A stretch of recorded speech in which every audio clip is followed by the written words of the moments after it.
Chosen one, today is Wednesday. Not a Wednesday that was promised to you at some distant point in the future, not a Wednesday you have been waiting for, in theory, but this one. The one in which you woke up and somehow, through a sequence of decisions you may not have fully tracked, arrived here. That is not a small thing. That is not coincidence arranged by the indifferent workings of an unaware universe. Something specific, aligned to bring you to this exact message, on this exact day, and the reason matters more than you currently understand. A new version of you begins today, not next week, not at the end of this month, not when circumstances become more favorable or when the evidence finally arrives that you have been waiting for. Today, this Wednesday, and by the time this message reaches its final word, you are going to understand why that statement is not empty encouragement. You are going to see what this day is actually marking.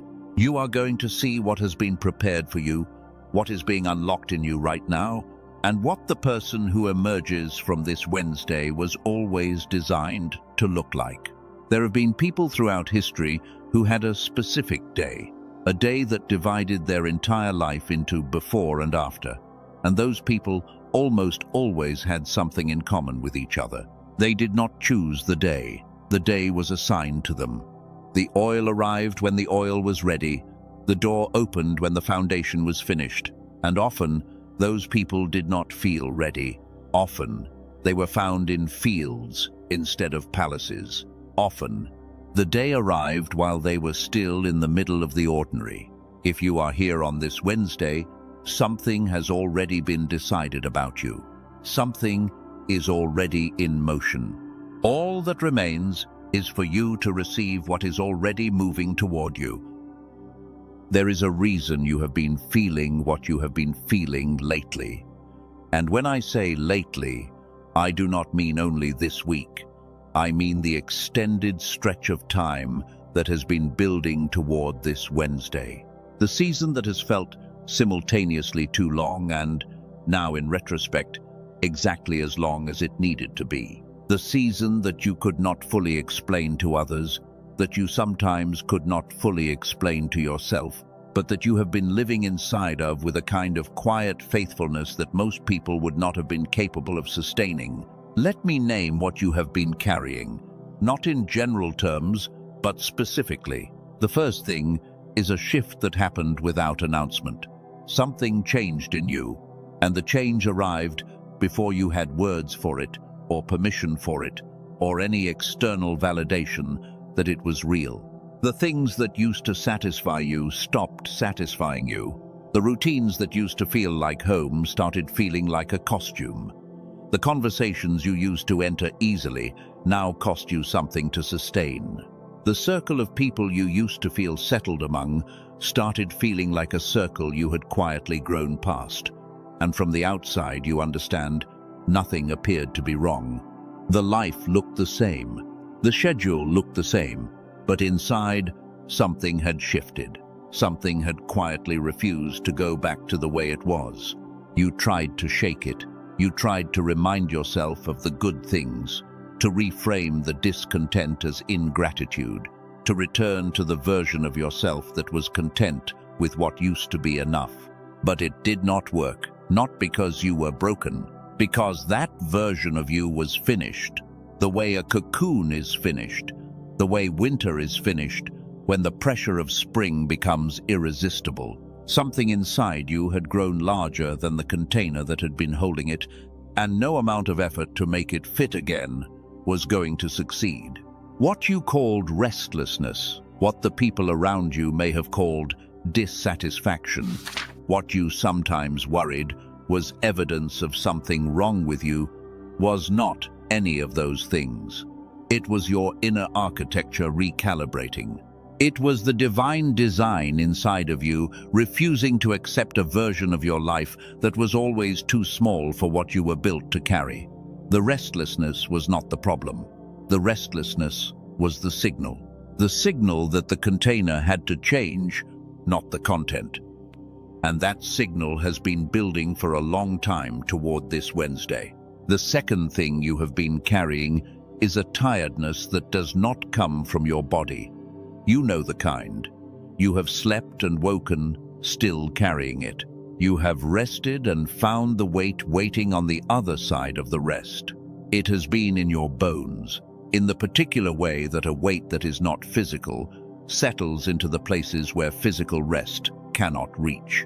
Not the tiredness of someone who has not slept enough, but the tiredness of someone who has been performing a version of themselves that does not match who they are actually becoming. There is a cost to maintaining an identity that has been outgrown, a specific and substantial energetic cost that no amount of coffee or motivation or positive thinking fully offsets. When you are living from the old container, while the new one is pressing against it from the inside, the friction requires energy.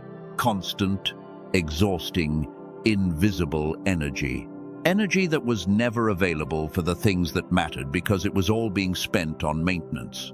What you have been calling exhaustion is your system transitioning. The new you requires a different kind of fuel. The old way of operating, the grinding, the managing, the constant monitoring of how you appear to others, the performance of capability when you were barely standing. Those patterns cost more than living from your actual truth ever will. The tiredness you have been feeling is not a warning that you cannot handle what is coming. It is a release of what you have been carrying that was never yours to carry in the first place. And this Wednesday, the weight is authorized to leave. The third thing is harder to explain, but you will recognize it immediately. The timing of things recently has been unusual. Not dramatic in a way that is easy to point to, but unusual in a way you have noticed. Meetings that arrived at exactly the right moment. Words spoken by strangers that answered questions you had been asking in private. Books opening to pages that held what you needed. Conversations that picked up precisely where your interior monologue had left off. Small redirections that turned out to contain large outcomes.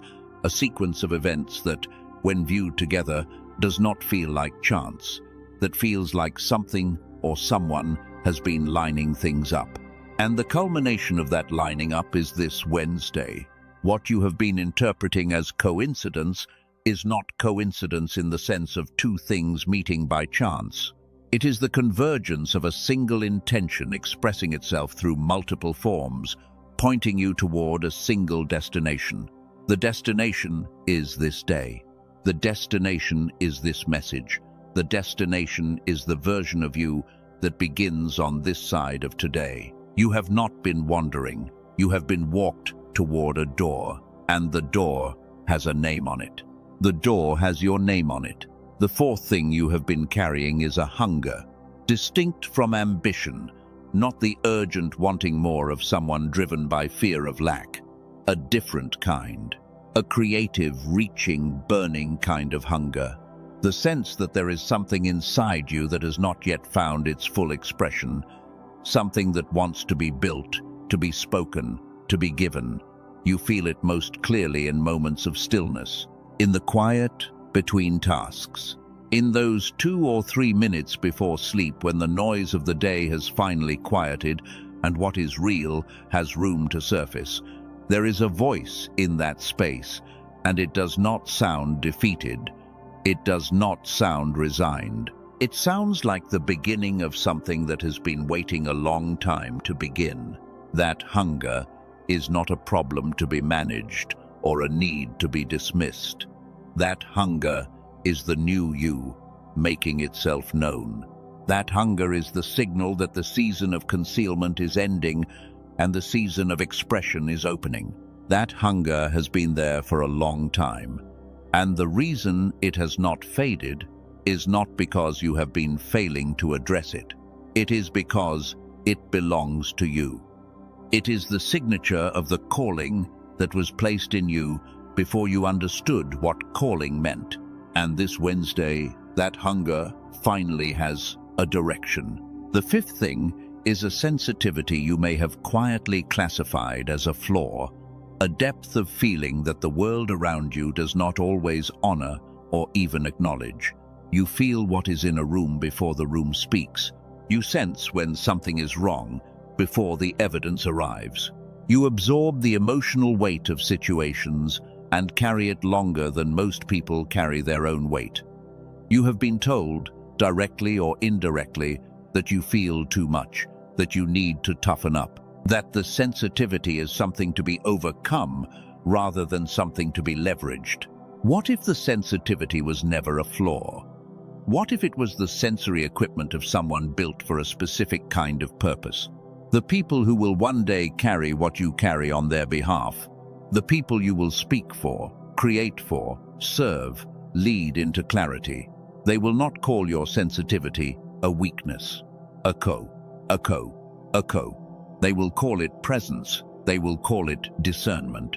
They will call it the kind of knowing that can only belong to someone who has been willing to remain open when every instinct toward self-protection was telling them to close. Your depth of feeling is not the evidence that you are too fragile for what is coming. It is the evidence that you were built precisely for it. And here is something that has been waiting at the edge of this message since these words began. There is a pathway back to the mind you carried when you were young, that clear, unobstructed, effortless intelligence that absorbed everything, that saw patterns in the world before the world had named them, that created without asking permission, that learned without fear of being wrong. A small group of researchers, led by a neurologist in New York who has spent more than 20 years studying exactly this problem, found something that sounds almost too clean when you first hear it. A way to bring back what was taken from you at the neural level, not through effort, not through years of practice, not through any question in your awareness. What if the fog that has settled over your thinking is not who you are? What if the slow, effortful feeling of your mind in recent years is not your natural operating state? What if something was taken from you, and this Wednesday is the day it begins to come back? There is a specific quality to the Wednesday you are in right now that deserves to be held carefully before the message moves forward. It is the quality of a threshold. Every threshold looks ordinary from the outside. It is simply the place where the floor of one room meets the floor of the next. But you know the difference between standing inside a room that used to fit you and standing at the point where something else becomes possible. You have been standing at that point for a while now. You may not have had a name for it. You may have called it waiting, or called it being stuck, or called it the in-between place that did not feel like progress and did not feel like retreat. But it was a threshold, and this Wednesday is the day you cross it. The people who do not understand what you are in the middle of will continue to look at the external circumstances and see little evidence of the shift you are experiencing on the inside. That is all right. The shift is not required to be visible from the outside before it is real on the inside. The oil was poured on David in a specific moment, in a specific room, in front of specific witnesses. But the king that was being made in the field was already fully real before any of those witnesses could see it. What you are carrying into this Wednesday is already real. The expression of it will follow. The expression always follows the formation, once the formation is finished. Let me be more specific about what this Wednesday is actually marking, because it is not a general thing. It is not a vague, spiritual moment designed to make you feel better for a few hours before the ordinary returns.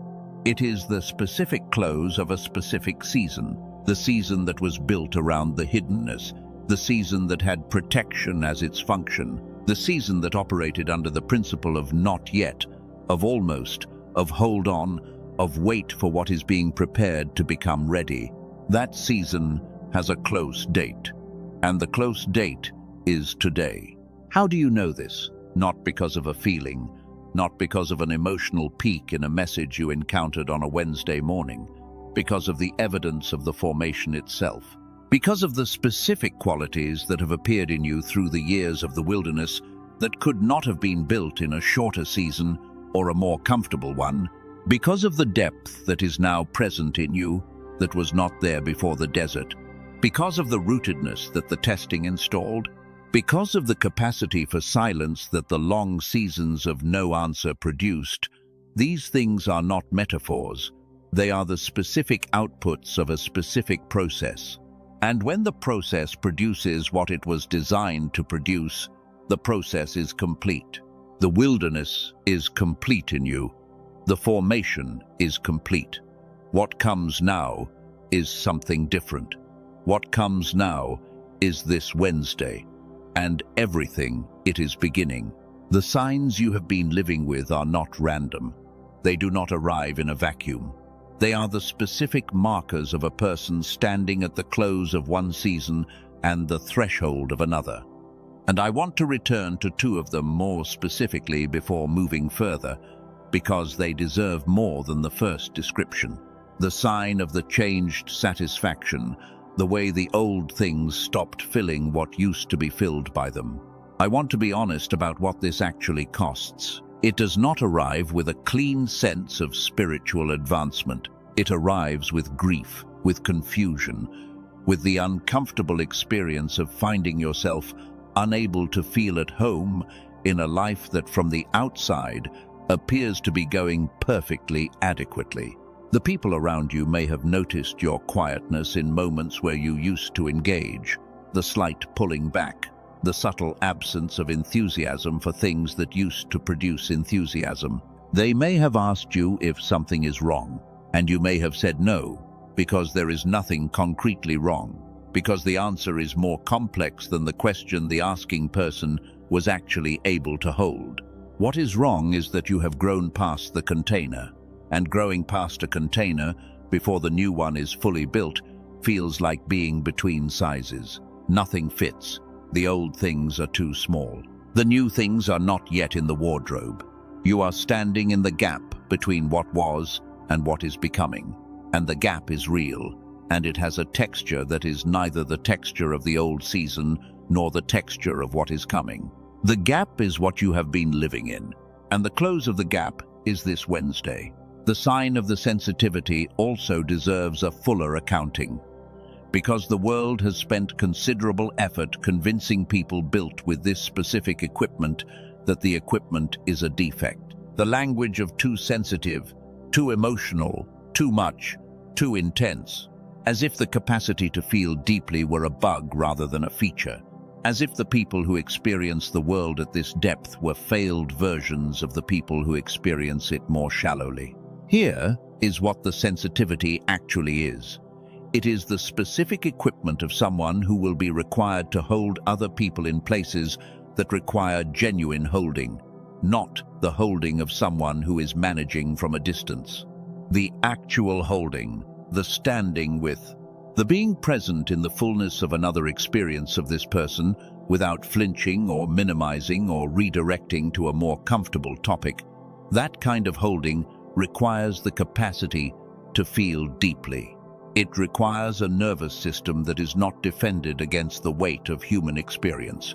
It requires someone who has themselves been in the depths, who knows the topography of the hard places, who can accompany others through them because they have not avoided them. You have been in the depths. The formation season required it. And the depth of your own experience, which you may have sometimes wished had been shallower, is now the specific qualification that makes you suited for the assignment.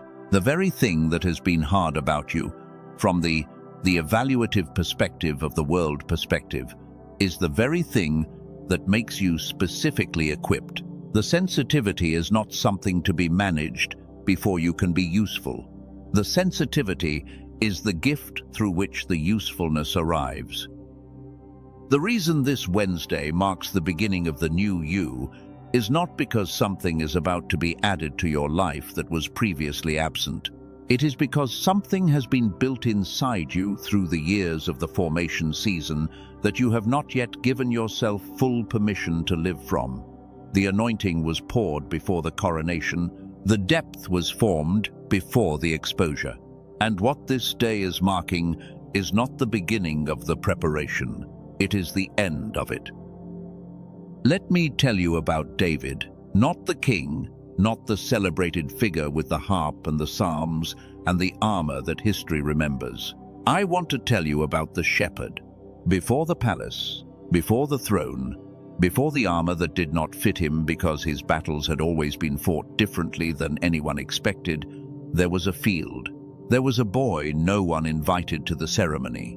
When the prophet Samuel came to the house of Jesse to anoint the next king of Israel, the ceremony was arranged without David in the room. All the older brothers were gathered, the impressive ones, the tall ones, the ones who looked the part. And Samuel looked at them one by one, each time receiving the same quiet inner knowing. Not this one, not this one, not this one. And finally, Samuel asked Jesse if he had any other sons. And someone remembered the youngest, the small one, the one in the field. What nobody saw in that moment was that the field was exactly where the king was being made. The lions that David fought out there with no audience, no recognition, no reward beyond the protection of a flock that did not belong to him. The sleepless nights he spent watching sheep on cold hills where no human voice affirmed the worth of what he was doing. The music he wrote to the open sky when no ear but God's could hear it. The faithfulness he practiced when faithfulness had no witness. That was not wasted time. That was not the unfortunate delay of a destiny that should have arrived sooner. That was the formation of a ruler who would be trusted precisely because the wilderness had built into him what no court could have taught. And it happened in silence. It happened in obscurity. It happened in a place that no one with ambition would have chosen for themselves. Where were you when the formation was happening in you? In the place that no one applauded, in the season that no one fully understood, in the work that no one honored with ceremony, in the silence where your character was being built without your knowledge or your full consent, in the wilderness that felt like abandonment and was actually architecture, the architecture of a specific kind of person, the architecture of the new you. There are three things the wilderness was doing in you while you were simply trying to survive it. The first was building a knowledge that cannot be transferred through instruction. Silence, sustained silence, the kind that stretches over months and years rather than minutes, builds a different kind of knowing, the kind that lives below the level of information, the kind that recognizes the true thing before the evidence for the true thing has arrived, the kind that does not require an authority to validate it because it is itself a form of authority. You were being developed in the quiet, not despite it. The long seasons of not knowing what was happening, of not having language for what you were in the middle of learning to trust something you could not fully see, that was not a failure to advance. That was the graduate program of the interior life, and you completed it in the field. The second thing the wilderness was doing was surgical in a way that only becomes visible in retrospect. It stripped away what was never yours. The relationships that could not survive the pressure of your growth were not your people. And the pressure revealed that with a precision no amount of conversation could have achieved. The version of success you were chasing before the silence descended was not actually what you wanted at depth. It was what you had been taught to want, what the expectations of others had layered over your actual calling until you could no longer distinguish between the two. The wilderness had a precision.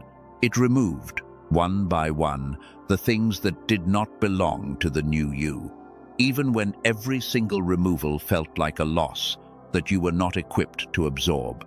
The things that left you in the formation season were not failures. They were not evidence that you were doing something wrong. They were the wilderness making room for what was always supposed to be there. The crowded house of Jesse, full of impressive options, had to be emptied before the right one could be seen. And the emptying in your life, the people who left, the seasons that closed, the versions of yourself that had to be released, that was not abandonment by God. That was preparation by God, preparation that required a landscape cleared enough for the new you to finally have room to stand. The third thing the wilderness was doing was the one that takes the longest to accept. It was forming a depth inside you that sudden success could never have created.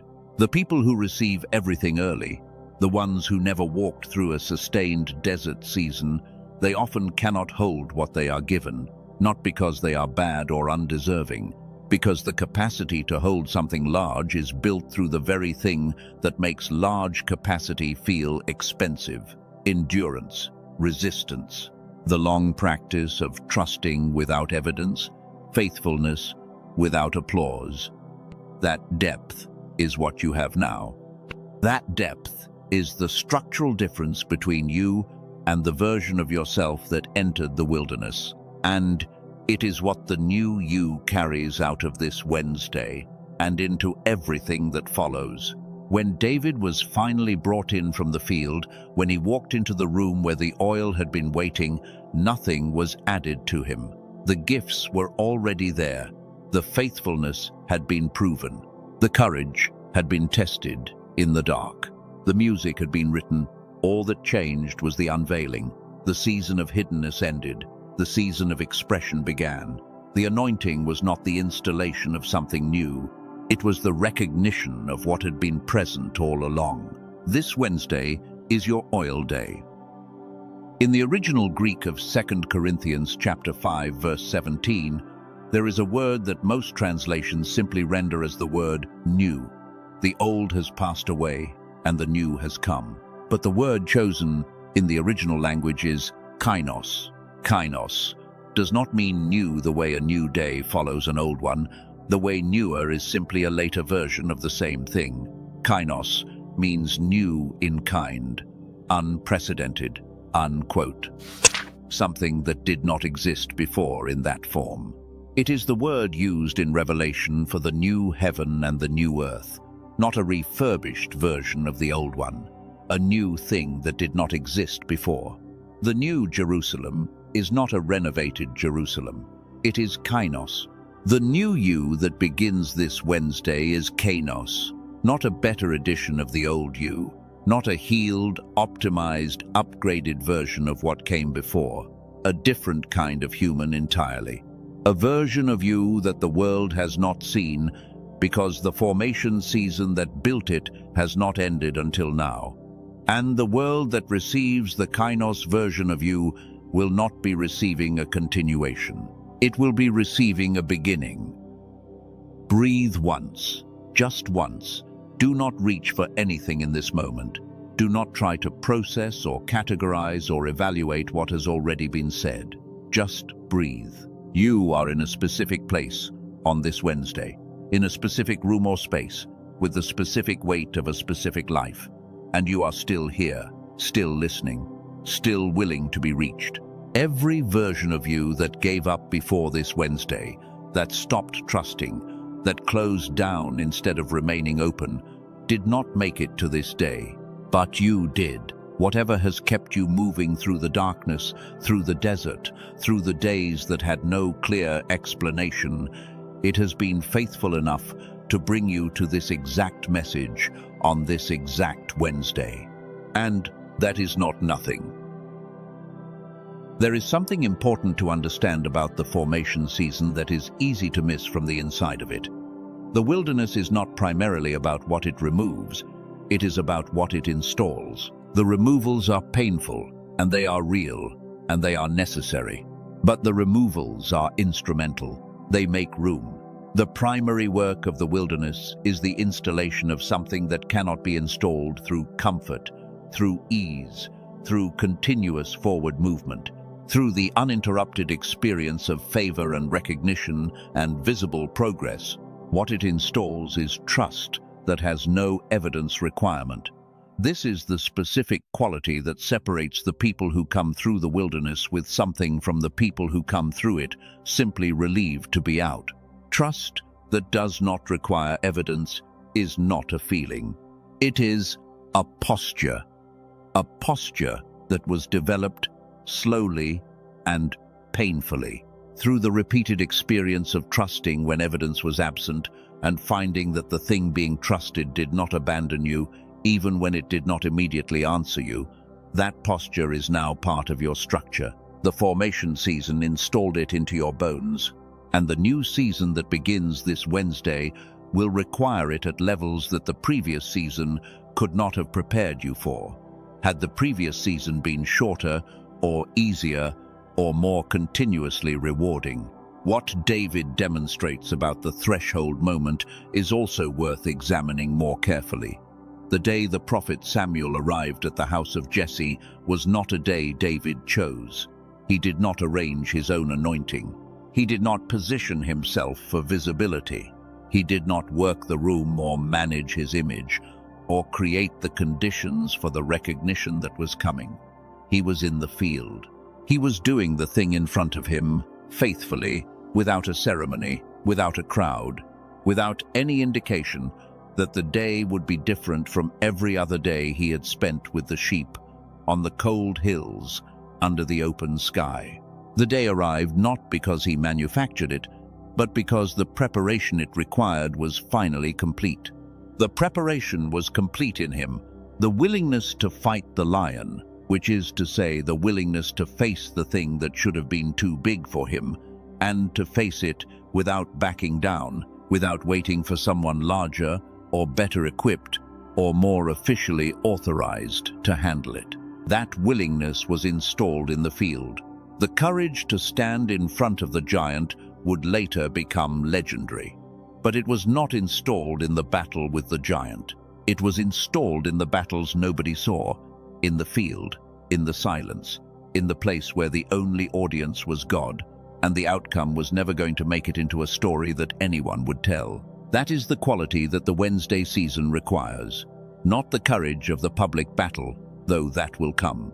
The courage of the private faithfulness. The courage to continue in the field when the palace is not yet visible. And the reason that particular courage is developed in the wilderness and not in easier seasons is that easier seasons do not require it.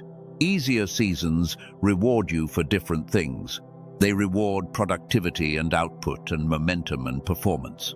None of those things are bad, but none of them build what the wilderness builds. And what the wilderness builds is what the new season is designed to operate from. There is also something that the kainos word says about this specific Wednesday that extends beyond the Greek etymology. Kainos, in the context of creation and new seasons, carries with it the implication of something that was not possible before. Not just something that did not happen before, something that was structurally impossible before the conditions for it existed. The new heavens and the new earth that the book of Revelation describes as kainos are not a renovation of the existing ones. They require the passing away of the existing ones.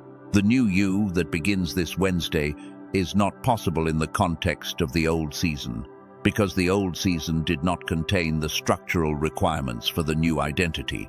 The wilderness was not a detour from the path to the new you. The wilderness was the structural requirement for the new you to be possible at all. This means that every day of the formation season, every day that felt like delay, every night that felt like nothing was happening, every morning that required you to choose faithfulness without evidence, was not time that could have been saved. It was not an inefficiency in a process that could have been streamlined. It was the exact process, the exact amount, the exact duration that produced the exact depth that the new season requires. And to be angry at the length of the formation is, in some meaningful sense, to be angry at the depth of what was being prepared. The length and the depth are the same thing measured differently. The longer the wilderness, the deeper the roots. And the new you has very deep roots. Rest here for a moment. You have been carrying something through this message that the message itself has been asking you to hold, to examine, to receive, and to release in some measure. That kind of engagement costs something. The attention it requires, the honesty it demands, the willingness to be reached by something real rather than to manage it at a distance. That is not cheap work. It is the work of the formation season extended into the present moment. And before the message continues, you deserve a moment simply to be, not to achieve anything, not to receive another revelation, just to be present in this specific space on this specific Wednesday. The truth that has been spoken is not going anywhere. It will be there when the breath is done. But the breath matters, and you are allowed to take it. The formation season also built something in you that is harder to describe than courage or trust or depth. It built a specific relationship to waiting that is different from resignation. Resignation is the posture of someone who stopped believing anything would change. The posture you developed in the wilderness is not resignation. It is something more active than that. It is the posture of someone who is genuinely uncertain about the timing, but genuinely unshaken in the direction.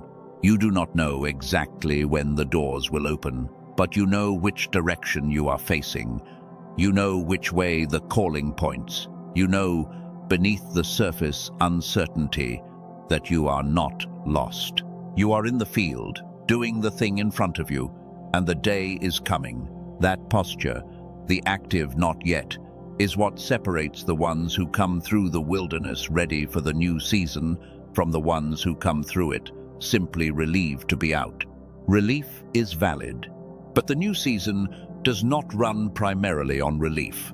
It runs on the posture you developed in the desert, the quiet, unshakable, not waiting passively, but not forcing either orientation toward the direction you know is yours. The new you carries that orientation into everything that follows this Wednesday. The new you that emerges from this Wednesday does not arrive into a vacuum. It arrives into a specific context. 3 specific areas of your life are already shifting, whether or not you have had language for the shifts. And naming them is the beginning of understanding them. The first area is your relationships. What is shifting is not primarily about who enters or exits your relational world, though that will happen. What is shifting is who you are inside the relationships you carry. The new you relates from a different internal position than the old one did. The old you frequently related from a place of unspoken need, from a need to be understood, validated, included, chosen. Not because something was wrong with you, because you were carrying a wound that needed that input. The new you relates from a place of wholeness first, from a place of genuine offering rather than unspoken trading, from a place where the giving is clean because it is not secretly a request in disguise. What you will feel during this shift is real grief alongside real gratitude. Some of the relationships you have been holding close will change their position in your life quietly, without dramatic falling out, without a clear moment you can point to. They will simply become less central, and the grief of that is real and should be honored, not avoided, not talked yourself out of. But the grief is not the signal to go backward. The growth that changes the shape of your relational world is not something that can be undone without undoing the growth itself. And the growth is not optional in this season. What not to do in this relational shift is spend energy trying to explain yourself. The impulse will be strong. You will want to earn permission from the people who knew the old you to become the new one. You will want to justify the change, to make it acceptable to the people whose acceptance you have historically needed. The new you does not require that permission. The becoming is not subject to a committee vote. And the energy you spend trying to earn an approval that belongs to you freely is energy that belongs to the new season, not to the maintenance of the old one. What to trust is this: the people who are meant to be in the new season will recognize the new you without needing to be convinced of it. They will not require you to shrink yourself down to a size they find more manageable. They will not feel threatened by your becoming. They will feel something else entirely. They will feel like they have been waiting for this version of you. because some of them have been. The second area is your sense of purpose. What is shifting in this area is the source from which you operate. The old you often waited to feel ready, waited for the credentials to arrive, for the confidence to settle, for the circumstances to align, for the loudest possible inner confirmation before taking a single step in the direction of the actual calling. The new you does not operate on that waiting for readiness model. Not because readiness is irrelevant, but because what you have been through in the formation season has installed something in you that does not require the feeling of readiness to function. It is called trust, and it is the difference between a person who moves when they feel certain and a person who moves because they were called, regardless of how certainty feels in any given moment. What you will feel during this shift is exposure, moving from the safety of preparation into the vulnerability of actual expression will feel like stepping out of forest into open field. Suddenly visible in a way that the season of formation did not require. And the visibility will feel uncomfortable, not because something is wrong, but because the protective structure of hiddenness, the structure that served a real function in the formation season, is no longer the structure you are supposed to be living inside of. The discomfort of visibility is not the signal to retreat. It is the sensation of a door opening that has been closed for a long time. Walk through it. What not to do is mistake the exposure for danger. Danger has a different signature than growth. Danger closes things down, narrows options, produces fear that is intelligent and protective. Growth opens things up. Growth produces a kind of fear that feels like standing at the edge of something large, not like running from something threatening. What you are feeling in this season is more likely the second kind than the first. The new you learns to distinguish between them. What to trust is that the purpose inside you has a momentum of its own that predates your awareness of it. You do not have to manufacture it. You do not have to force it into existence through sheer will. You simply have to stop standing in the way of what is already trying to move through you. The purpose does not need your energy to exist. It needs your permission to be expressed. And this Wednesday, that permission is being given. The third area is provision. What is shifting in this area is the channel through which it arrives. The old model required a specific kind of effort, a specific kind of proving, a specific kind of grinding that was as much about demonstrating worth as it was about producing outcomes. The new you will discover that provision does not only arrive through the doors you have been trained to knock on loudest.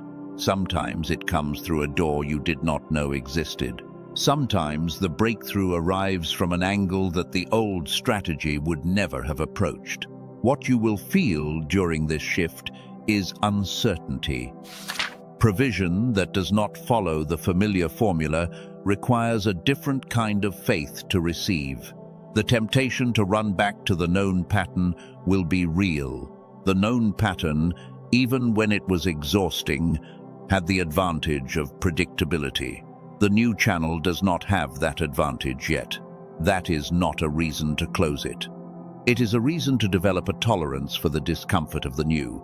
What not to do is interpret the absence of familiar provision as the absence of provision altogether. When a river is being rerouted, there is a moment when the old bed appears dry and the new one has not yet become visible. That moment is not the signal that the water has disappeared. It is the signal that it is moving. Something is being rerouted in your financial and material life. That is not punishment. That is precision. The new channel is being prepared while the old one is being released.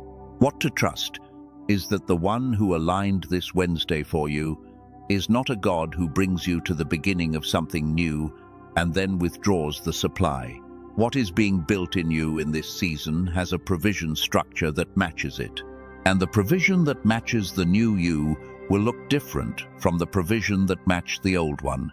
It will arrive differently, feel different, require different capacities to receive. But it will be sufficient. It will be more than sufficient.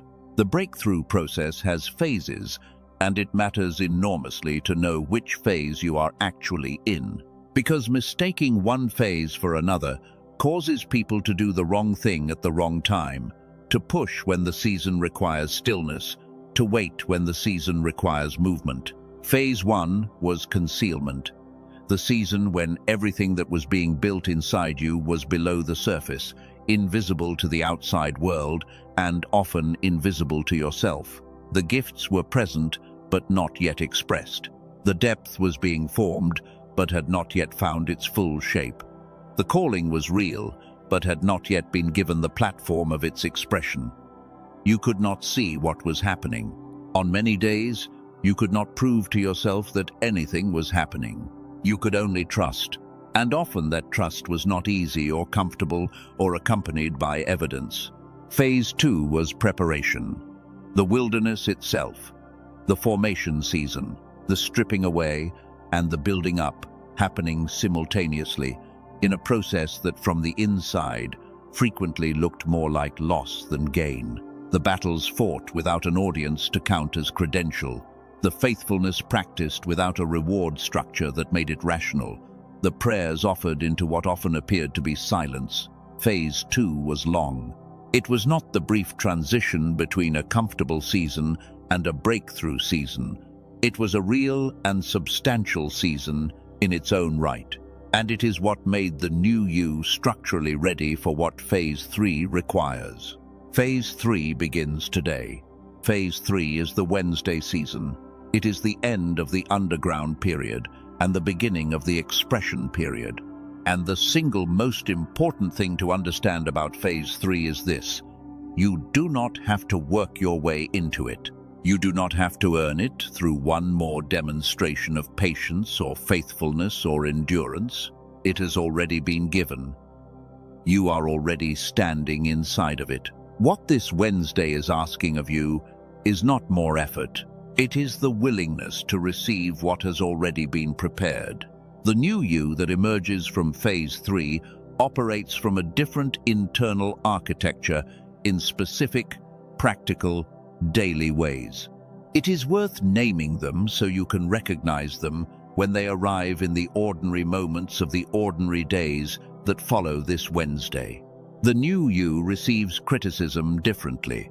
The old version absorbed criticism the way a wound absorbs infection. It went in and sat there, becoming information about worth, about validity, about whether the whole project of being you was justified.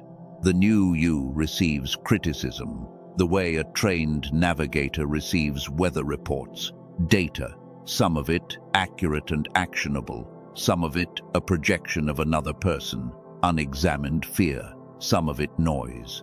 The new you processes the distinction without collapsing into the question of what the criticism means about your value. Your value is not a variable, only your methods are. The new you handles silence differently. The old version experienced silence as an absence to be filled, an uncomfortable gap between the noise that felt like evidence of being alive. The new you has been trained in the field, in the wilderness, in the long seasons with no audience, to trust what comes in the quiet. Not every answer lives in the noise. The most important ones live in the silence. And the new you knows how to stay in the silence long enough to hear them. The new you moves toward what it was built for differently. The old version moved in fits and starts, motivated by fear as often as by calling, requiring the feeling of momentum before it could produce momentum. The new you moves with consistency, not with perfect confidence, not without the presence of doubt, but with consistency. Because the new you has been taught by the formation season that forward movement does not require certainty. It only requires the willingness to take a single step in the direction of the calling, regardless of how the step feels. The new you relates to time differently. The old version was haunted by the gap between where it was and where it thought it should be. by the years that seem to have been spent in the field when they could have been spent in the palace. The new you has learned the lesson that the wilderness teaches slowly and irreversibly. There is no wasted season. Every delay contained a development that the palace could not have provided. Every closed door protected something that an open door would have exposed too early. The timing is not behind. It has never been behind. It has been exact.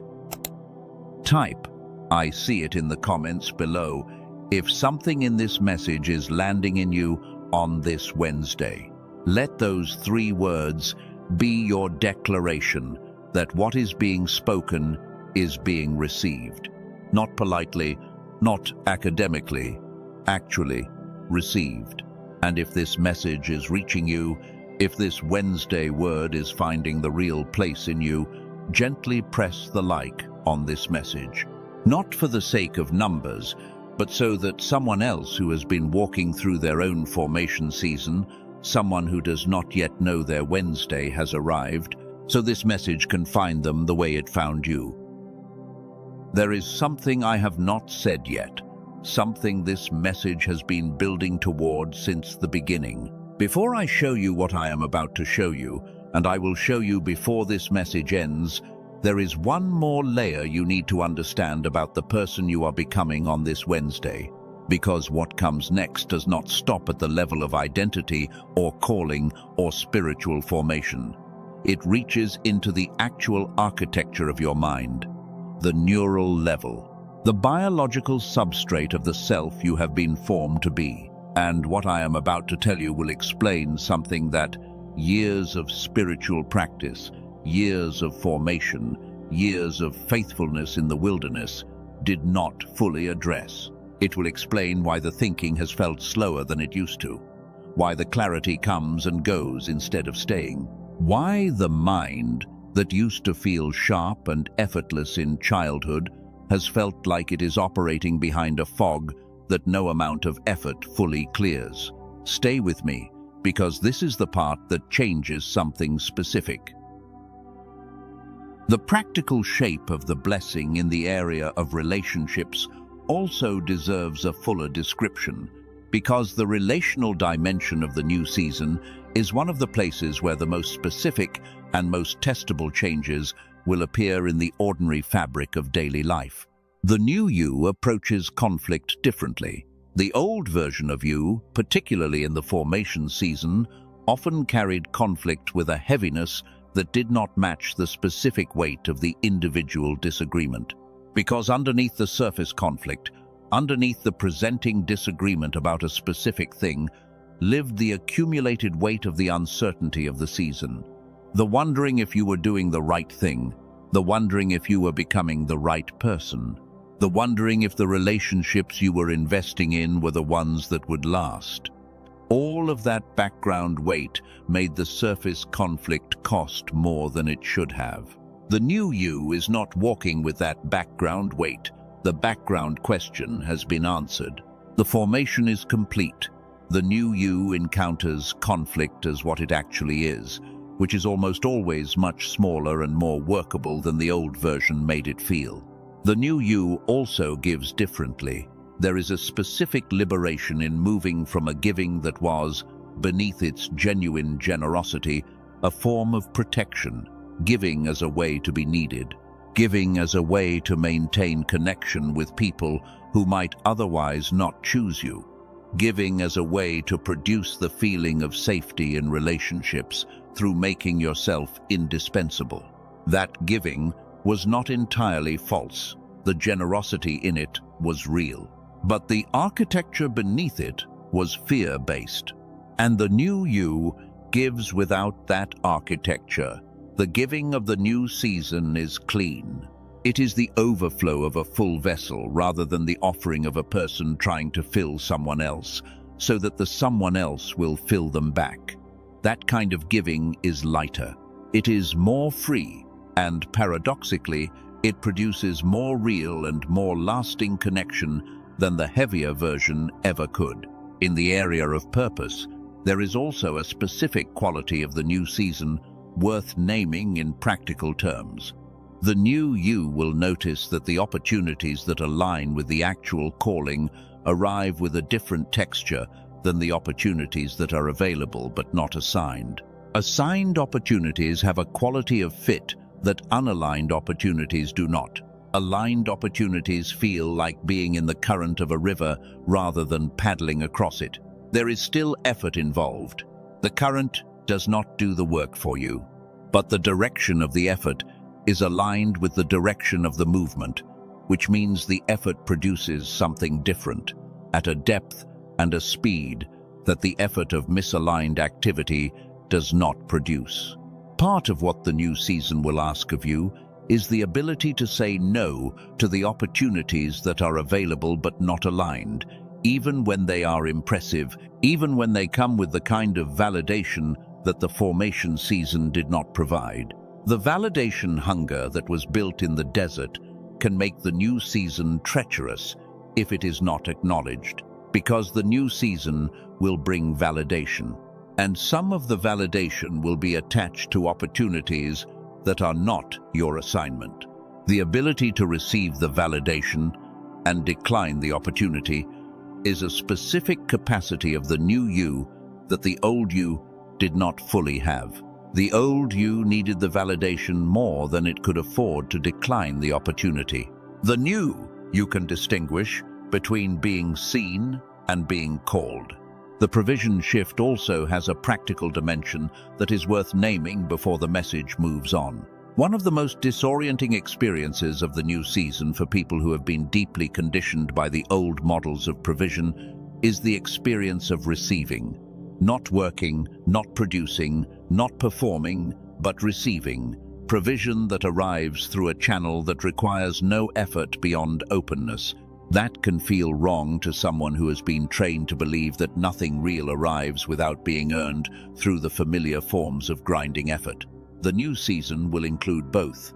It will include the meaningful work, the effort that belongs to the calling, the labor that is genuinely yours, but it will also include provision that arrives through channels that your effort did not open. And the ability to receive that without guilt, without suspicion, without the impulse to immediately earn it retroactively by adding labor to what was given freely, that is a specific spiritual capacity that the new season requires. The timeline of the breakthrough, the 3 phases of concealment and preparation and emergence, also has a quality worth adding. The 3 phases are not always clearly sequential in experience. They overlap. There were moments in the preparation phase when it felt like concealment was already ending. There were moments when the emergence seemed to be beginning before the preparation was complete. And then the preparation continued. This is not a failure of the process. This is the non-linear character of spiritual formation, which does not move on a predictable schedule the way a project timeline does. The phases are real. The sequence is real. But the experience of the sequence is not always clean. There are previews of the emergence season that arrive during the preparation season, tastes of the new identity that appear before the full expression of it. The previews you have had of who you are becoming, the moments when the new you appeared briefly in a conversation or a decision or a creative act or a moment of courage, those were real. They were not exceptions to who you are. They were glimpses of who you actually are in your full expression in the new season.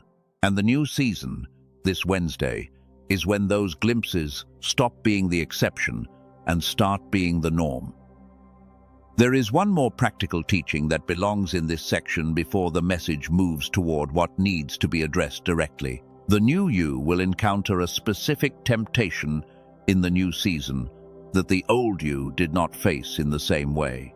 The temptation to prove the formation was worth it, to produce visible results quickly enough to justify the invisible years, to demonstrate the new identity at a pace and scale that would constitute retroactive evidence that the wilderness was not a waste, to make the new season earn the old one in the court of the opinions of other people.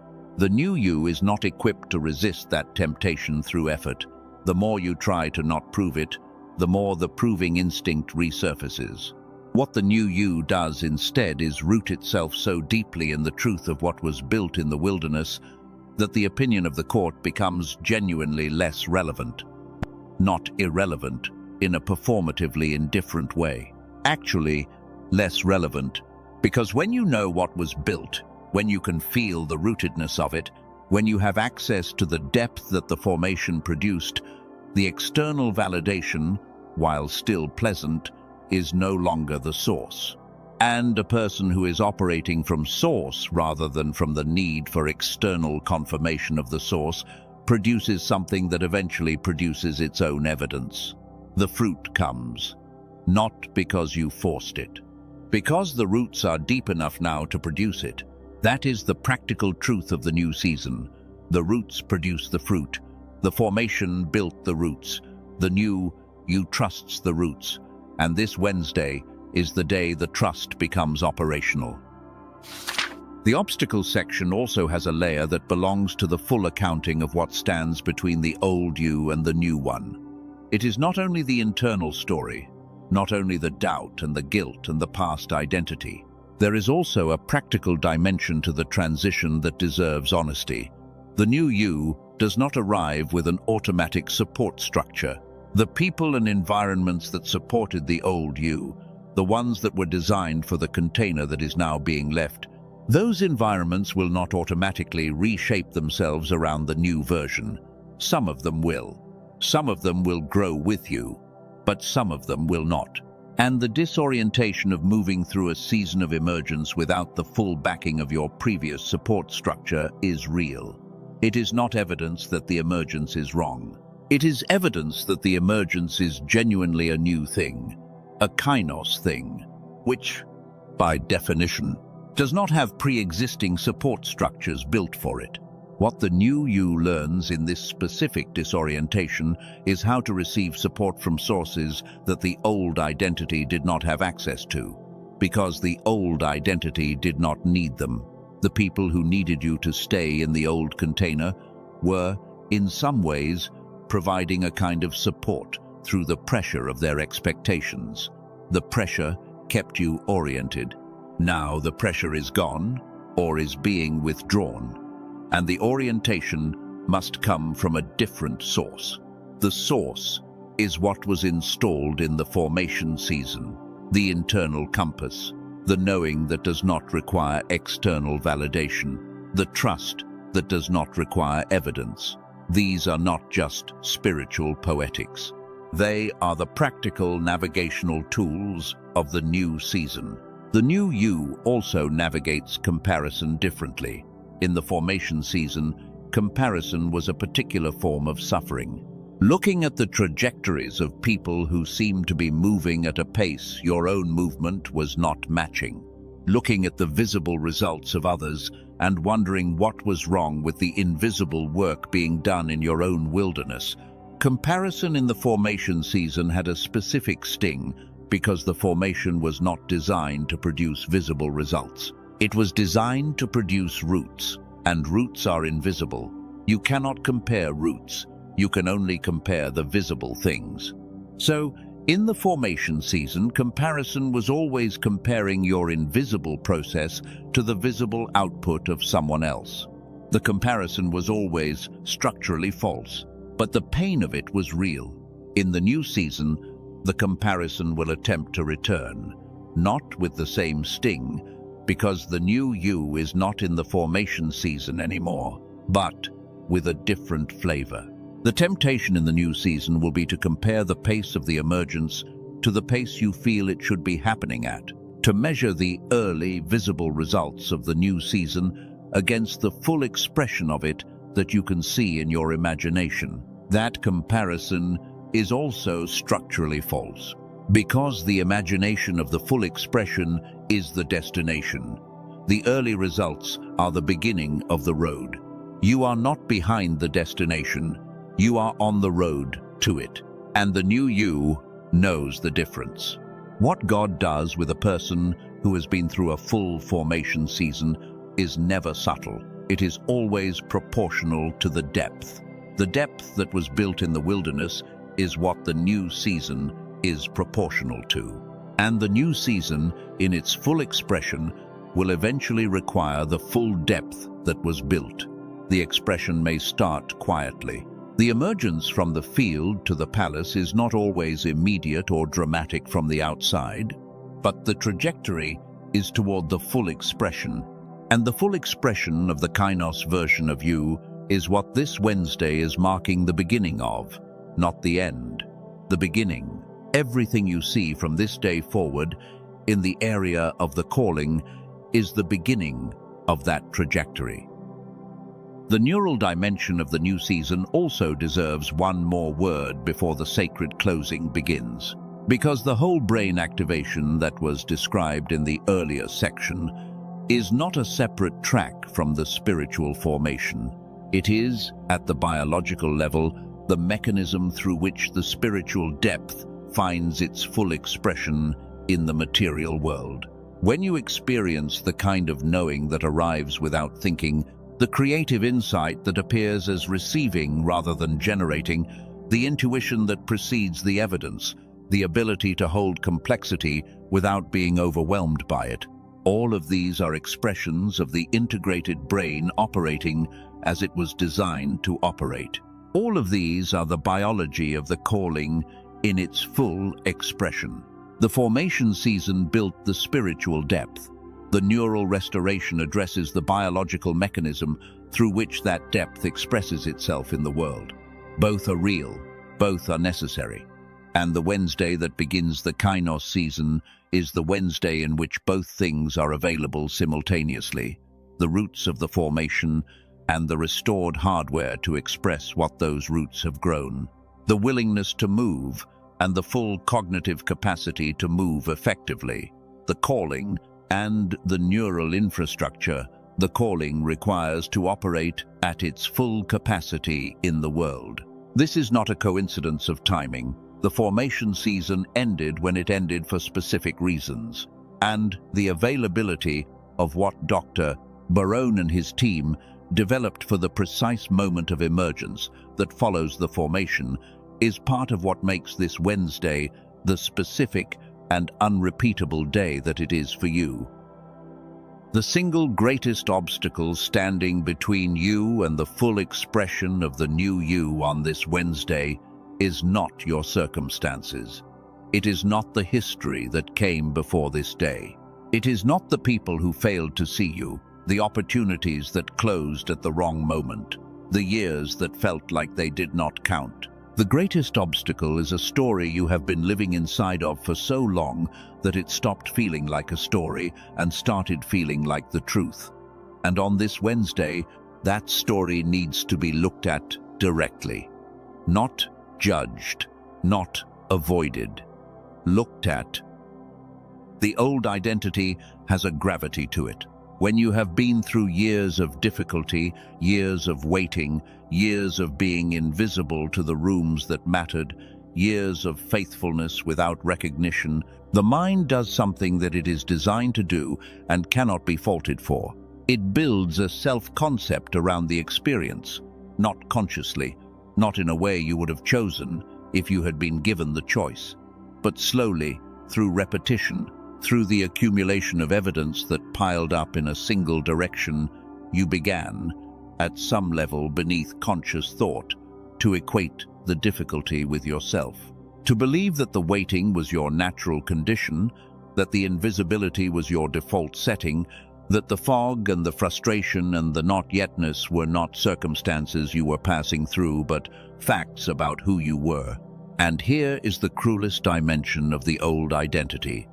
It became comfortable, not satisfying, not what you would have chosen, but familiar. And familiarity has a pull that happiness, all by itself, does not always match.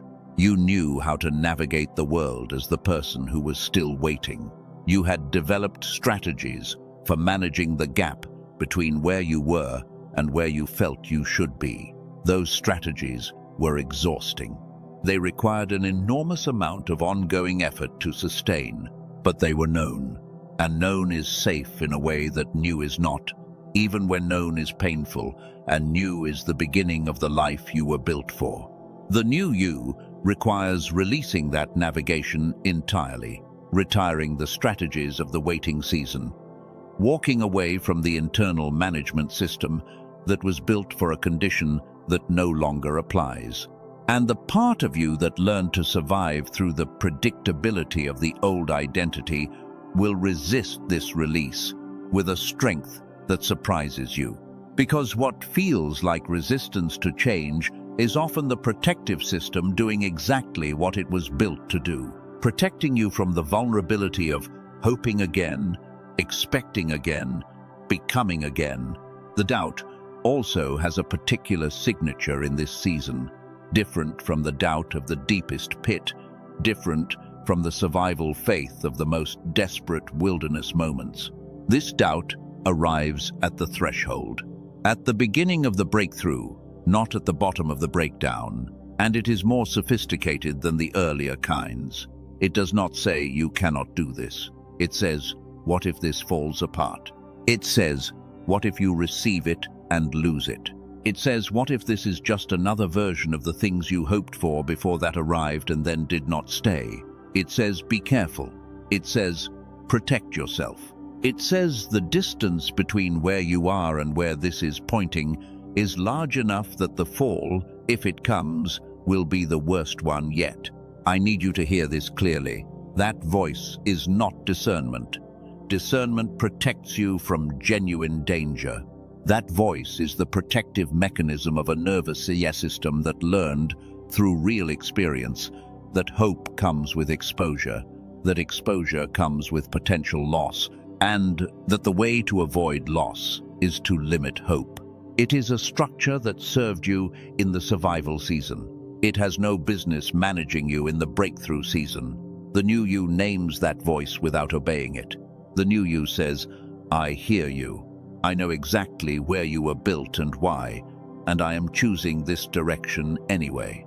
There is also the guilt, the specific weight of the feeling that what is happening in you is a betrayal of something, a betrayal of the people who knew the old version, a betrayal of the communities that found their stability in your remaining exactly where you were, a betrayal of the relationships that were built around a version of you that is now becoming something different from what those relationships expected to hold. You have gotten quieter in rooms where you used to perform ease, not with coldness, not with deliberate distance, but with the quiet of someone who is carrying more than the conversation can hold. You have pulled back from certain dynamics that used to define you, not with aggression or announcement, but with the gentle and necessary pulling back of someone who has grown in a direction that the old dynamics do not accommodate. And the pulling back has felt, from the inside, like a kind of guilt, like you owe the people who knew you before an explanation, like you owe the season that formed you an apology for leaving it. You are allowed to outgrow the season you are leaving. You are allowed to move in a direction that not everyone around you can follow in this moment. You are allowed to protect the thing that God is building in you from the weight of people who have not yet been given to see it. You are allowed to be changed, genuinely and substantially changed, by the wilderness you walked through, without owing that wilderness a return visit. You are allowed to walk into this Wednesday different from the person who walked into every Wednesday before it. You are allowed to become what you were always designed to become, and you do not owe anyone an explanation for the becoming. Before what comes next, let me name with clarity what we have actually walked through together in this message so far. The why. Your brain, from the time you were born, held a full-spectrum intelligence that the world systematically reduced. Not through malice toward you specifically, through the design of an environment that was not built to protect what you were born with, through the structure of modern education that rewards specific kinds of thinking and atrophies others, through the chronic, low-grade stress of adult life that keeps the nervous system in a state of alert that is incompatible with full cognitive capacity, through the years of the formation season itself, years that were necessary for the depth that has been built in you, but that had a cost at the neural level that has not yet been addressed. Something was dimmed, not your spirit, not your calling, not the connection to God that has carried you through the desert. The biological mechanism through which those things find expression in the world, the actual cognitive hardware, running on partial capacity without your knowledge and without your consent. The what? There is a documented, research-backed, Nobel Prize anchored pathway back to what was lost. Not a theory, not a metaphor, but a measurable, verifiable mechanism for reconnecting the two hemispheres of the human brain. The state that 98% of children operate from naturally, the state that the world systematically reduces until less than 1 inch, 1,000 adults retain it, and it is not permanently lost. It can be restored, simply, quickly, without effort on your part, beyond 8 minutes a day.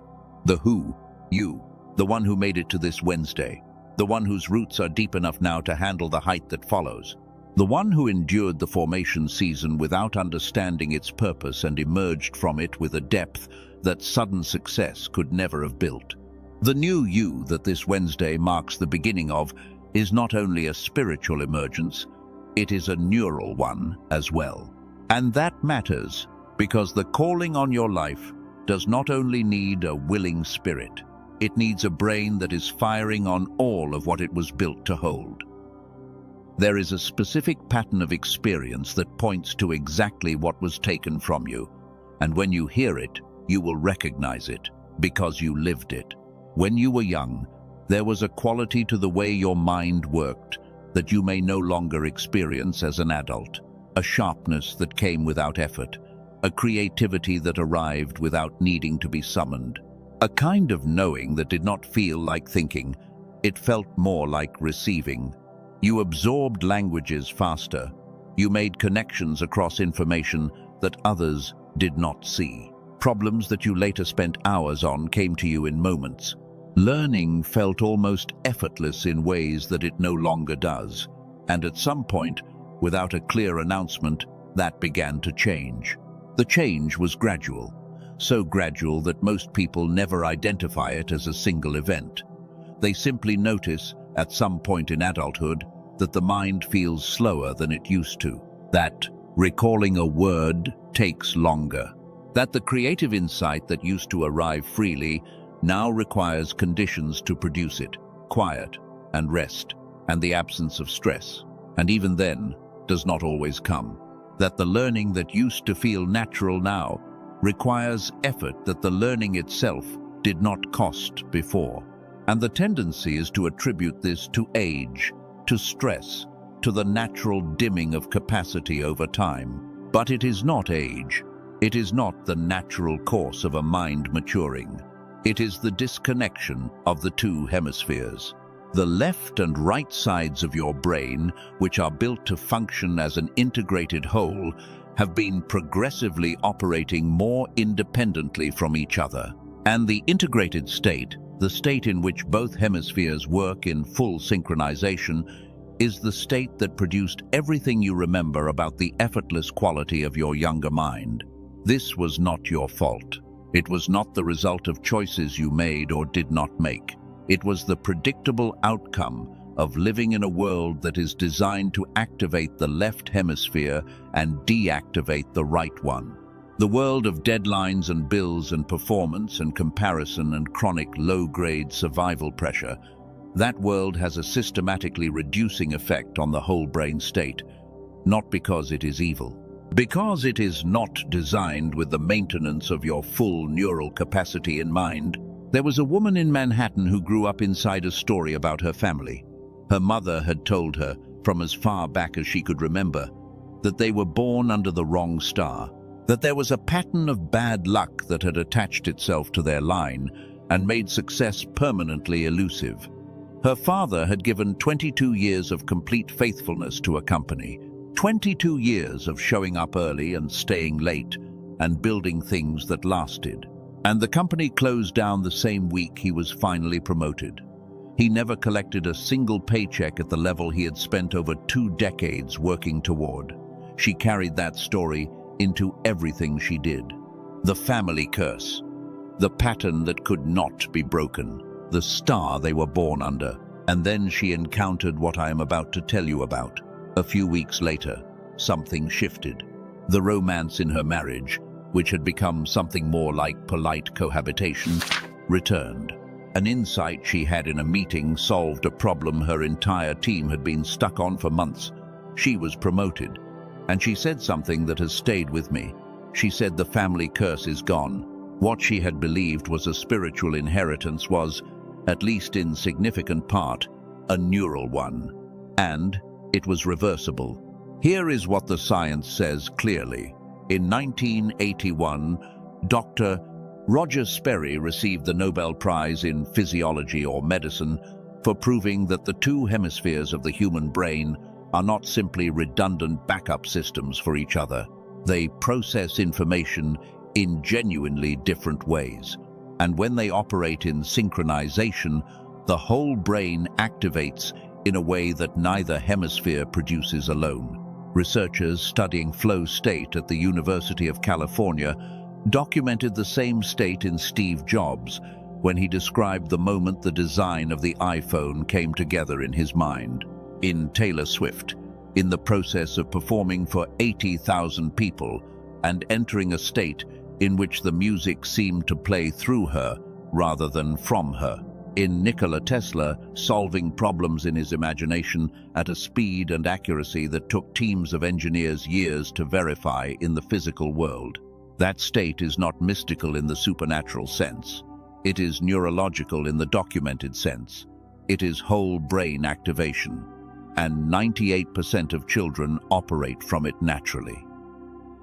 When I first heard about the work Dr. Daniel Barone and his team had done, my response was, what yours may be in this moment. It sounds too simple, too contained, too clean for something this significant. But what I kept returning to was the mechanism. The mechanism is not new. It won the Nobel Prize in 1981. Dr. Roger Sperry did not receive that recognition for a theory. He received it for a proved discovery about the architecture of the human brain. What Dr. Barone and his team did was take 1 hour of clinical neural synchronization work, the kind done in controlled research settings with professional equipment and professional supervision, and find a way to compress it into 8 minutes of targeted audio that can be accessed at home. The mechanism is real. The only question is what it will produce for you. And that is exactly what the guarantee is designed to answer. There is something this message has been building toward since before you found it. Everything we have walked through together, the recognition of the signs, the formation of the wilderness, the permission of the new identity, the naming of the obstacles, all of it has been pointing toward this, a foundation, not a metaphor, not an inspiration, a biological and neurological foundation for the new you that this Wednesday is beginning to bring forward. This is not for everyone. The majority of people who encounter what I am about to describe scroll past it. They settled somewhere along the way. They accepted the fog. They accepted the slow forgetting of words mid-sentence, the ideas that do not arrive when needed, the genius that feels like a memory of childhood and not a current reality. They accepted being passed over in rooms where their actual capacity, fully expressed, would have changed the outcome. They accepted the half-powered version as the full version because they did not know the full version was still available. But you are not most people. You are still here on this Wednesday. You are still asking why the mind that used to feel clear and sharp and receiving is operating the way it has been operating. That question, the one that will not settle into resignation, is the question of someone who was chosen for more. And the research Dr. Daniel Barone spent more than 20 years developing was built precisely for the person who refuses to accept that the dimming is permanent. A team of neuroscientists, led by Dr. Daniel Barone in New York City, spent years compressing 1 hour of clinical neural synchronization technology into something you can access in 8 minutes a day. They call it the genius switch. It is not a brainwave track. It is not a meditation application. It is not a $7,000 clinical machine. It is a targeted auditory sequence designed with specific precision to reconnect both hemispheres of your brain and restore the whole brain activation that Dr. Roger Sperry received the Nobel Prize for documenting. You put on headphones. You close your eyes. 8 minutes. The synchronization begins beneath your conscious awareness, at the level where the change that matters most has always lived. When colleagues in the field reviewed this work, they said it would represent extraordinary value at $500. And when you consider what the alternatives require, in-home neurofeedback machines that cost $7,000, in-person neurofeedback sessions at $300 per hour, the $500 figure makes sense. But Dr. Barone did not price it at $500. He wanted this accessible to the people who need it most, not only to the people who can afford the clinical alternatives. It was released at $49, already more than 40% below the full research value. And because you are here today, on this specific Wednesday, there is an additional $10 reduction. Today, on the page in the description and pinned comment below this message, you can access the Genius Switch for $39. And that $39 comes with 4 additional resources.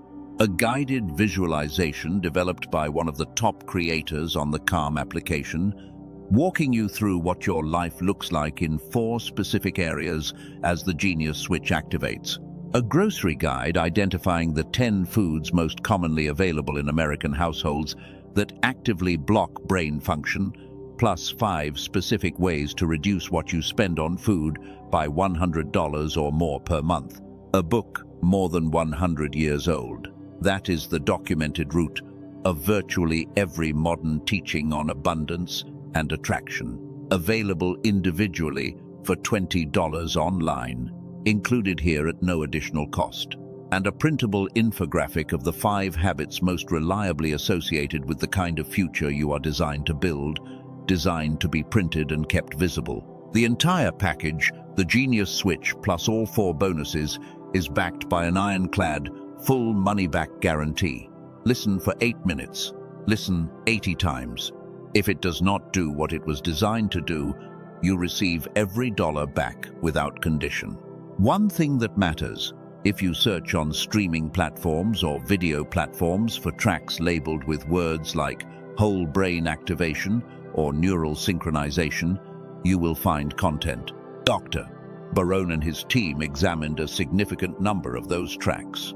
Most of them had no actual neural synchronization technology embedded in the audio at all. They were labeled that way for visibility. The actual targeted auditory sequence required years of clinical development to build correctly. It is only available through Dr. Barone and his team directly. That is not a restriction for the sake of restriction. There is a reason it matters to access the actual sequence and not an imitation of it. If what I have described resonates with where you are on this Wednesday, if the hunger for the mind you were born with has not left you, the link to where Dr. Barone made this available is in the description and pinned comment below this message. No equipment beyond headphones. No protocol beyond closing your eyes for 8 minutes. If your spirit confirms, that is where you go. Type Amen in the comments if you receive this. Let that word be your declaration that on this Wednesday, the genius you were born with begins its return. And before the sacred closing, there is something that belongs to the Wednesday itself that has not yet been spoken. The Wednesday is not just a day on a calendar. The word Wednesday carries within its history the name of a figure associated with wisdom and the traversal of great distances, a figure who was known for going far, for crossing worlds, for carrying things from one realm to another. There is something fitting in the fact that the day of the crossing, the day of the traversal from one season of your life to the next, the day of the anointing and the beginning, carries in its own name the resonance of going and becoming. This is the day of the crossing. This is the day the chosen one traverses the threshold. This is the Wednesday that carries everything the formation built from the field into the palace. Not metaphorically, actually, in the ordinary hours of this specific day, in the decisions you will make before it closes, in the conversations that carry the new you into contact with the world the new season belongs to. The hours of this Wednesday that remain after this message are not empty hours. They are the first hours of the new season. What happens in them matters, not because you need to perform something extraordinary in them to justify what this message has declared. You do not. The declaration stands regardless of what the remaining hours produce.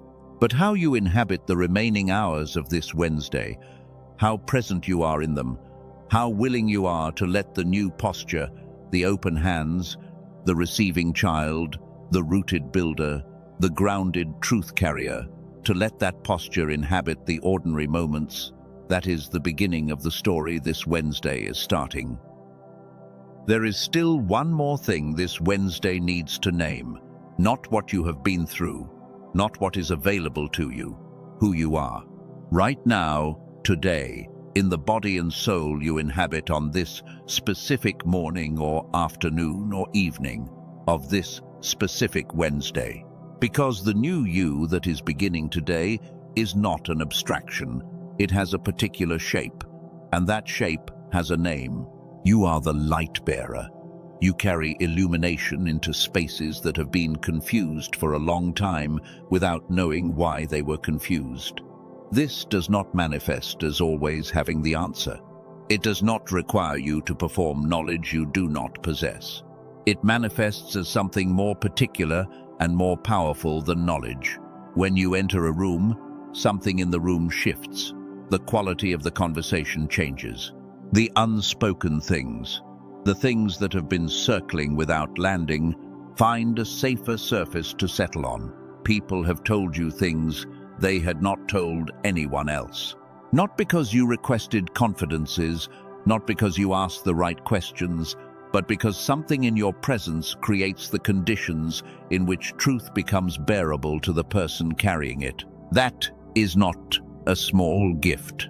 That is the specific assignment of someone whose calling is to carry light into the places where light has been absent. The gift has a cost. You have noticed that cost. Being in certain environments, certain conversations, certain relational dynamics drains you in a way that the same exposure does not drain others. This is not weakness. This is the price of operating as a conduit for something that is not yours. The energy you carry into dark spaces does not come from you, but the regulation of it, the discernment of when to enter and when to protect, that work belongs to you. And part of what this Wednesday is marking is a new level of wisdom in that regulation. The new you carries the light with more authority and less depletion, because the new you is no longer trying to give what it does not have. The new you gives from an overflow that begins with the wholeness of the new season. You are the cycle breaker. What was true for the people who came before you? The patterns that repeated in your family line, in your community, in the relational and financial and spiritual dynamics that you were born into, those patterns end with you. Not because you are superior to the people who carried them before you, because you were assigned to be the place where the cycle meets a different outcome. That assignment did not arrive with instructions. It did not come with a manual for how to break a cycle you were raised inside of without being able to see it clearly. It came with something else, a persistent, unshakable knowing that the old way was not the only way. A refusal to accept that what has always been true must always remain true. A willingness to be the first person in a particular line to try something different, even when different was uncomfortable, even when different was lonely. The Ellie from Manhattan, who believed her family was born under the wrong star, was carrying a version of the same assignment. The story of the family curse was not just a spiritual narrative. It was the expression of a neural pattern that had been inherited not through bloodline, but through modeled behavior, through the learned state of a nervous system that had been operating at partial capacity for generations. When the cycle breaker restores what was lost at the neural level, they do not only restore it for themselves. The research of Dr. Barone points to something specific in this regard. When whole brain activation is restored in one person, the way they show up in their relationships, the way they model thinking, the way their children observe them operating, that influence can propagate. You are not breaking the cycle only for yourself on this Wednesday. You may be breaking it for generations that follow you. You are the truth carrier. You cannot sustain inauthenticity for extended periods without it costing you something that is genuinely yours to give. You have tried to maintain versions of yourself that did not match your interior. The performance of fine when you were not fine. The maintenance of a presenting self designed to manage the expectations of others. That performance cost you in ways it does not cost people who are not built the way you are built. Not because you are fragile, because you are built for a kind of living that requires alignment between the inside and the outside. When those two things are out of alignment in you, it registers. It registers in the body, in the sleep, in the energy, in the quality of the thinking. The misalignment is not silent in you the way it can be silent in others who are not carrying this particular assignment. The new you does not carry that misalignment forward. The new you operates from a place where what is expressed on the outside is a genuine expression of what is real on the inside.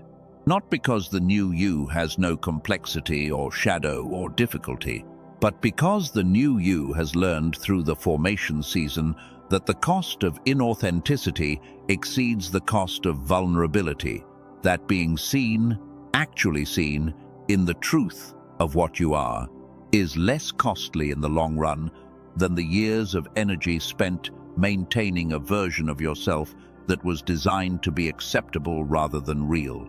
There will be rooms in the new season where the truth you carry is not initially welcome, where the reality you see clearly is not what the room wants to see, where your presence alone, without a word, creates a kind of discomfort in people who are not ready to be honest. Walk into those rooms anyway. The calling on your capacity for truth is not conditional on the room being ready. The room often becomes ready when the truth arrives in someone who is not afraid of it. You are the builder, not always in the material sense, though sometimes that too. The building that is your particular assignment happens in the invisible architecture. You build environments where broken people stop performing their brokenness and begin the actual process of healing. You build conversations that become turning points in the lives of the people who had them with you. You build trust, not through impressive demonstrations of competence, but through the quality of your presence, the consistency of your showing up, the reliability of your remaining. The structures you build outlast your direct involvement in them. People carry what was built in your presence long after you have moved on, long after the conversation ended, long after the season changed. That is not something that can be manufactured. That is the specific fingerprint of a builder who is working from a foundation that goes deeper than strategy or technique. You are the voice. Not only in the literal sense of speaking, though that too. You carry in you the articulation of things that the people around you feel but cannot say. The unnamed grief that has been circling without landing, the hope that has been too fragile to admit out loud, because admitting it out loud feels like making it vulnerable to being taken. The truth that everyone in a given room knows, but that no one has been willing to put words to, because putting words to it would require accepting it. When you speak those things, when you give language to the unspoken reality in the room, something releases. Something that was being held too long gets put down. People breathe differently. The conversation becomes real, in a way it was not real before you opened your mouth. You may not always feel like the appropriate vessel for that function. You may not always feel like the one who should be speaking. The voice inside you that says, "Who are you to say this?" That voice is familiar. But here is what the formation season has proven. The call on your voice was not contingent on that voice being quiet. It was contingent on you eventually choosing the calling over the comfort of silence. And this Wednesday is the day of that choice. You are all of these things simultaneously, not separately, not on rotation, but woven together into the specific identity that the new you carries. The light bearer who speaks truth and builds in the invisible. The cycle breaker who carries illumination to generations that follow. The voice who builds environments through the quality of the truth it speaks. These are not separate assignments. They are facets of a single calling. And the new you that begins today is the first full expression of that calling that the world is going to see. Type, "I am ready" in the comments. Not, "I hope so." Not, "I will try." Type it as what it already is, a declaration that carries the weight of every year of the formation season behind it, because you are ready. This Wednesday says so, and before this message reaches its final words, before the closing of what began with the hook of your attention on this specific Wednesday, I am going to speak something over your life. Something that goes below the teaching, below the recognition and the formation and the science and the identity declarations.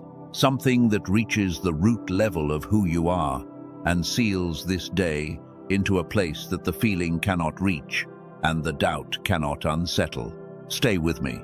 This is the reason the message found you today. Let me stay with the identity for longer than feels comfortable. Because the thing that most often happens when a person encounters a list of their gifts and their callings and their specific assignments is a particular kind of receiving that is polite rather than actual. A receiving that nods at the words from a respectful distance without letting them land in the place they were meant to land. The place below the performance. The place below the management. The actual interior space where you live when no one is watching. I want these words to reach that place. The place where the old identity still has some of its furniture arranged. Where the story of the not yet still has some of its installations up. That is where the declaration needs to land on this Wednesday. You are the light bearer, not in the seasons when you feel like it, not only in the moments when the light is visible in your own experience, in the seasons of the wilderness too, in the formation too. There were moments in the desert when you lit something in someone without knowing it, when the word you spoke from your own exhaustion became the exact word someone else needed, when the faithfulness you maintained at a cost became the evidence that kept someone else going. The light was not absent in the wilderness. It was operating through you while you were unaware of it. That is what it means to carry the light, rather than to generate the light. You are not the source of it. You are the carrier. And the carrier does not get to turn it off when it is inconvenient or when the carrying feels like too much. The light carries itself through the carrier. That is its nature. And this Wednesday, the season in which the carrying operates from a depleted and exhausted base is over. The new season carries the light from a replenished one. You are the cycle breaker. The full weight of this identity requires sitting with something that is not comfortable. Breaking cycles is rarely celebrated in the moment by the people whose cycles are being broken. The people inside the cycle do not always experience the breaking as a gift. Sometimes they experience it as disruption. Sometimes they experience it as judgment. Sometimes they experience it as the withdrawal of the participation that kept the pattern going, which felt to them like connection.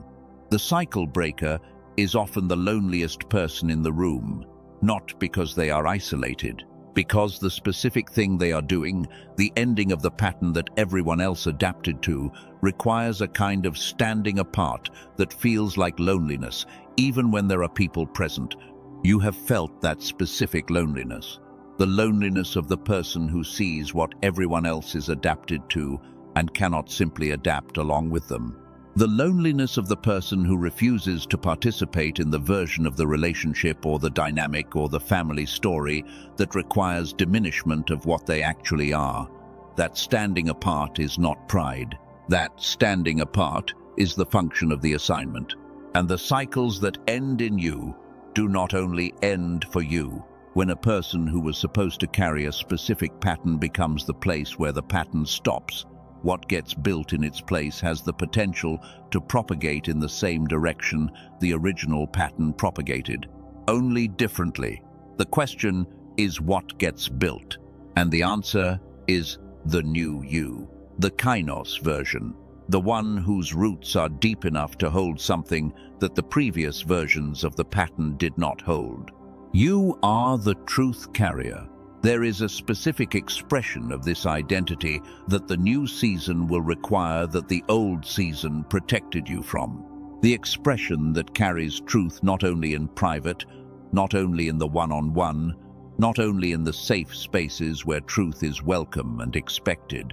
The expression that carries truth into rooms where truth has not been the operating currency, into environments that have been running on the polished version of reality, into the conversations where the unsaid thing is the most important thing.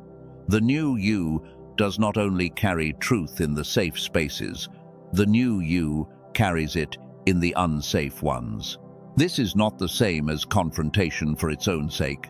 This is not the aggressive delivery of unwelcome information framed as a spiritual assignment.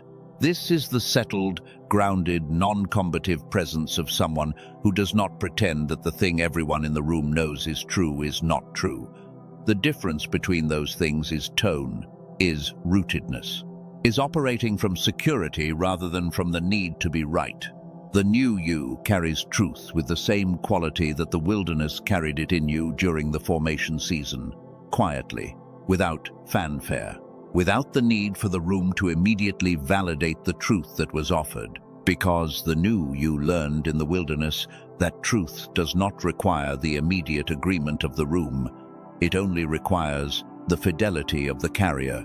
You are the builder. The structures you build in the new season will be different from the structures you might have built had the new season arrived earlier, and different in a specific way.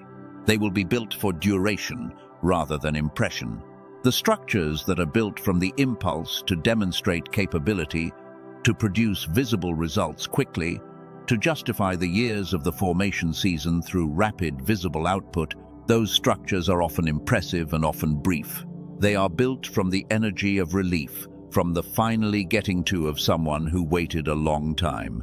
And that energy, while real and valid, is not what the new season requires the builder to build from. The structures you build in the new season will be built from roots, from the understanding of what actually holds over time, rather than what looks impressive in the moment.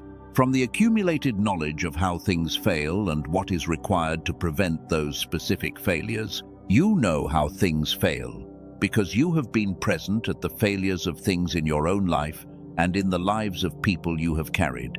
You know what is required to prevent them, because the formation season taught you what holds. Silence holds. Faithfulness in the unseeing holds. Truth without the need for immediate validation holds. These are not poetic observations. They are structural requirements for the building of things that last, and the new you builds with them as materials, not as ideals. You are the voice. And this is perhaps the identity that the new season is most urgently requesting from you, because there are specific things that need to be said in specific rooms by someone who has been formed to say them without flinching. Things about the actual cost of the pattern, things about the actual shape of the hope that has been available all along, but that people could not see because no one with your specific formation had been willing to speak it in that room yet. The voice is not always comfortable to be. It requires a willingness to be the first person in the room to say the thing. It requires a tolerance for the moment of silence after the thing is said, before the room decides what to do with it. It requires a faith that the truth is worth more than the management of how the truth lands. The formation season trained you for exactly that. The silence you practiced in the wilderness trained your tolerance for the silence in the room after truth is spoken. The faithfulness without applause trained your independence from the immediate reaction of the room. The depth of your own experience gave you the vocabulary for the depths of the experience of other people.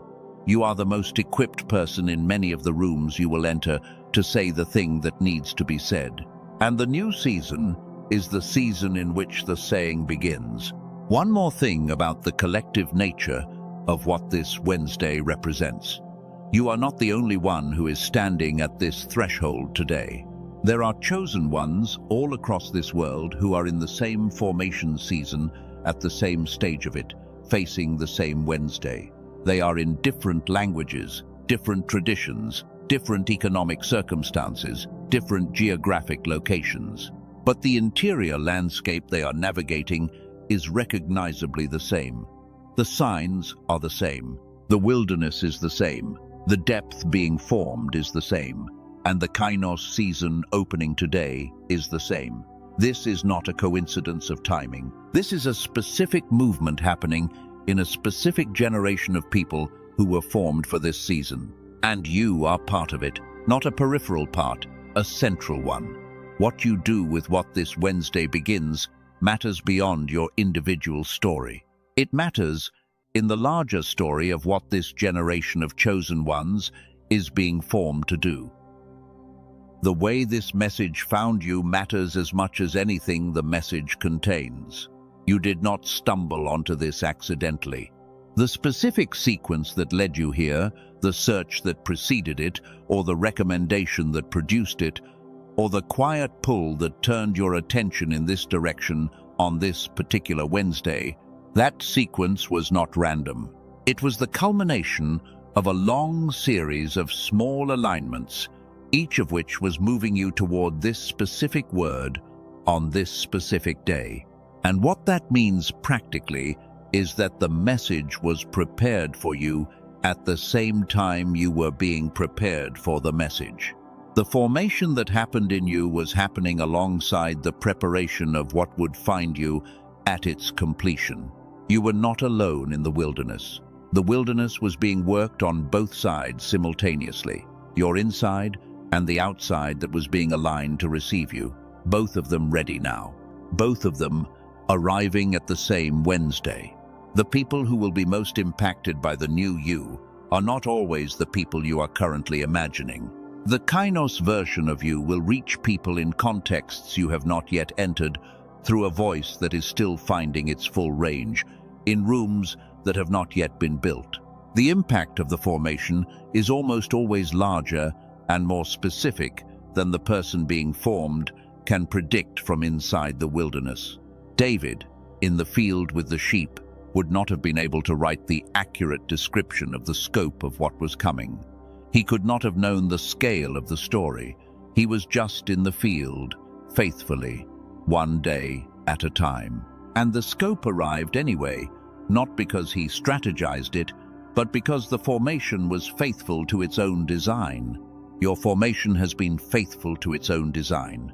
You did not always cooperate with it perfectly. None of the people formed in the wilderness do. But you cooperated enough. You stayed in the field when you could have left. You maintained the faithfulness when the maintenance was expensive. You trusted the process when the process was not providing visible evidence of itself. And the design of the formation, which has a faithfulness of its own that does not depend on the willingness of the person being formed, has done what it was designed to do. And this Wednesday is the evidence. Take one more breath before the sacred closing fully begins. Not the breath of someone who is preparing for what comes next, the breath of someone who has arrived, who is here, who made it, who is standing at the threshold of a season that the wilderness was building toward for years, the breath of someone whose Wednesday has arrived. Before the closing of this message, I want to pause and acknowledge something that is easy to pass over in the forward movement of a message like this. The fact that you made it here, not just to the end of the message, to this Wednesday, with your capacity to receive still intact, with your willingness to be reached still available, with your openness to something real still present after everything that has passed through you in the formation season. There are people who woke up on this same Wednesday all across this world and turned their attention in the direction of distraction, not because they are lesser or uninterested in the truth, because the weight of becoming is real, and the ease of avoiding it is also real, and in the ordinary moment of an ordinary Wednesday morning, the direction of avoidance is easier to walk toward than the direction of formation and truth and identity and depth. But you chose differently. You turned your attention towards something that asks you to be honest about who you are and what you are actually carrying. That choice is an act of faith. A quiet, unremarkable-looking, genuinely costly act of faith. And I want to honor it before these words close. The source who sees you on this Wednesday sees all of it. Not the Sunday version of you that has answers and gratitude and the right words. The version that sat in a dark place on nights you would not publicly describe and wondered if anything was actually moving. The version that kept going without evidence that going was worth it. The version that forgave people it did not fully understand how to forgive. The version that maintained faithfulness in the field, in the obscurity, in the silence where no one was counting the effort. That version, the real one, the 3 a.m. version, the version that nobody applauded but that actually did the work, has been seen, has always been seen. And this Wednesday is the response to that seeing, the response that was always coming, that was always being prepared, that could not arrive before the formation was complete. There are things that the new season requires you to leave in the last one, not through effort, not through a decision that must be made and then made again every morning. In this moment, picture the specific weight that has been accompanying you through the formation season, not as a metaphor, but as a physical thing, something with a texture and a temperature and a history. You know what it is. You have been pulling it behind you for long enough that you have partly forgotten what it feels like to move without it. The identity of the person who was waiting, the story of the one who was not yet. The protective doubt that kept hope at a distance to keep you from the pain of hoping wrong. The guilt of becoming more than the people around you had prepared for. The narrative of the wrong star. Picture what happens when you simply release the grip. Not with force, not with ceremony, with the simple opening of the hand. The rope falls. The weight does not disappear from the landscape, but it is no longer moving with you. It is sitting in the field of the last season, and you are standing in the threshold of this one. Let it fall. Something deeper than the doubt and older than the resistance is rising in you on this Wednesday, and I want to speak directly to it. The part of you that received the formation in the wilderness without knowing its purpose.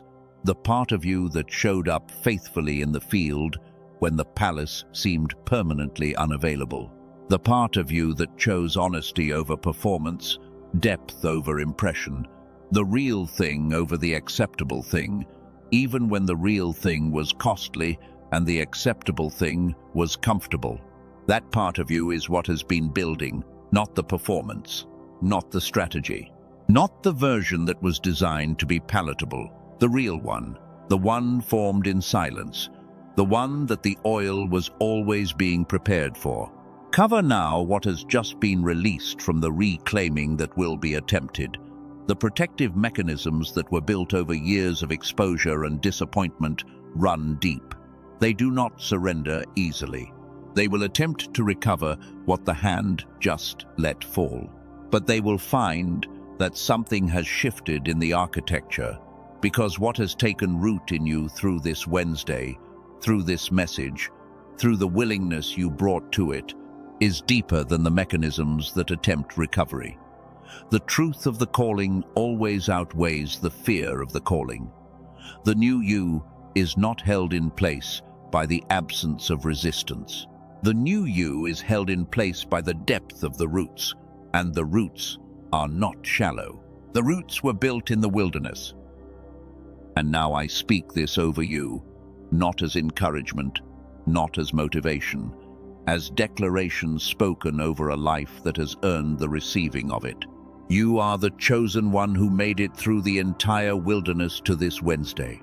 You are the chosen one whose roots are now deeper than any opposition that will come against the new season can reach. You are the chosen one whose emergence, whose beginning, whose kainos season starts today and does not stop. You are not alone in this. There are chosen ones on this Wednesday in cities and countries and circumstances that are different from yours, but that feel, on the inside, remarkably like what you have been carrying. People who woke up today not quite sure why they felt the weight they felt. People who have been in the formation season without having language for what the formation season is.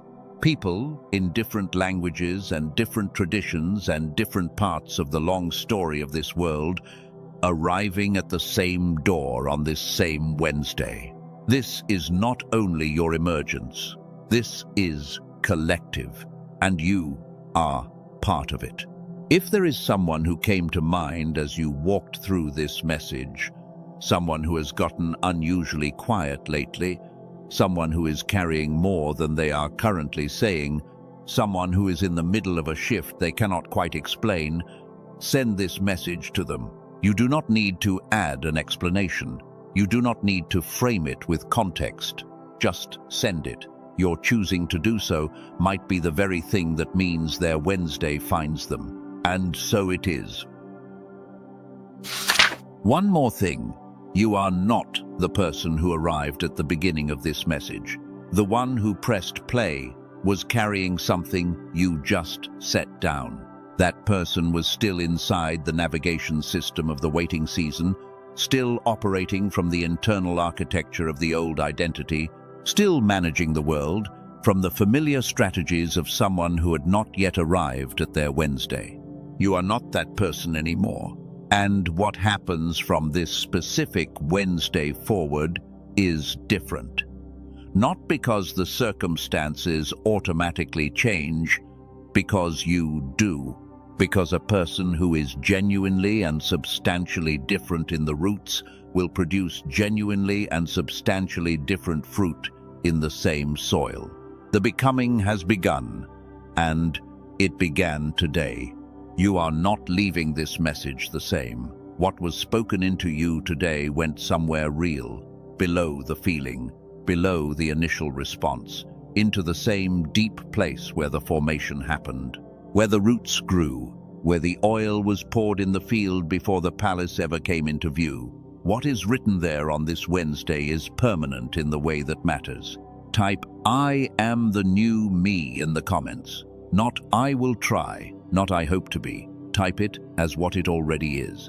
As a declaration that stands on the same ground as everything this Wednesday has already sealed in you. Because you are. Because this Wednesday says so. Because the formation is finished. Let your like on this message be your amen, your physical agreement, the thing your finger does on behalf of your spirit to say yes to what was received today. And if what was received here deserves to find someone else tonight, let the like carry it to them. If you want to remain connected to the messages that are prepared for chosen ones in this specific season, stay.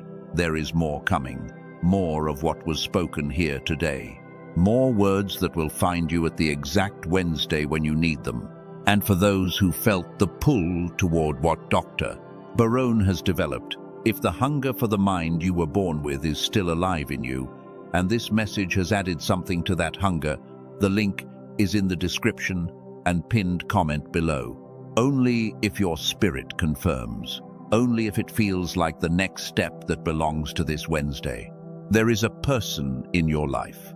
unusually quiet lately, carrying more than they are saying, going through a shift they cannot explain to the people around them.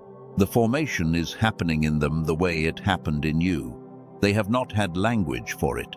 This message might be that language. Send it to them, not with explanation, just send it. Your obedience to that quiet knowing might be the reason their Wednesday arrives.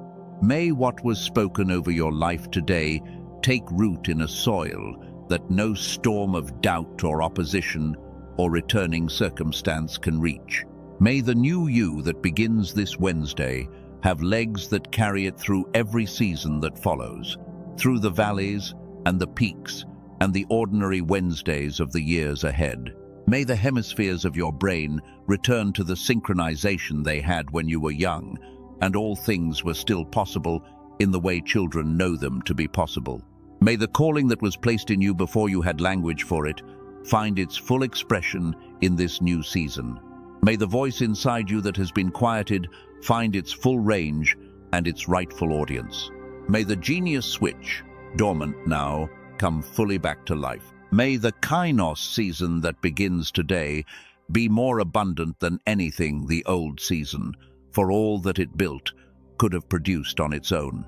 And may this Wednesday be the day you tell the story from. One day, standing in the fullness of what this day began, you will look back to this specific Wednesday, this specific moment, this specific willingness you brought to receiving these words, and you will know that the day was real, that the declaration was real, that the formation was not wasted, that the oil was always being prepared, and that this Wednesday, chosen for you before you understood it for yourself, was exactly when it was always supposed to be. You are not leaving a message today, you are leaving a season. The sacred closing of any message is the part that carries what the teaching cannot. The teaching informs. It gives the mind something to hold. It provides the frame within which the experience can be received and understood. But the closing, the moment when the words stop informing and begin declaring, that is the part that reaches the place the teaching cannot reach. And the place it reaches is the place that this Wednesday is marking. The permanent record, the interior space where the oil is poured, the room where David stood when the ceremony was finally his. What I want to acknowledge in this gratitude before the declaration comes is not the polished version of your journey, not the victories and the milestones and the evidence that the formation was real. I want to acknowledge the weight of it, the days when the wilderness felt like abandonment, the nights when faithfulness was chosen from a reserve that was genuinely nearly empty, the conversations you had with yourself at the bottom of the pit that no one else was in the room for, the moments when you continued not because you were full of faith, but because stopping felt like a betrayal of something you could not quite articulate, the unwitnessed faithfulness, the prayers that fell into what appeared to be silence, the trust that was maintained in the dark when the light was not visible and the evidence was absent. All of that is in the room right now. It came with you into this Wednesday message. It was in you when the hook of the message reached you. It has been the context in which everything said here was received.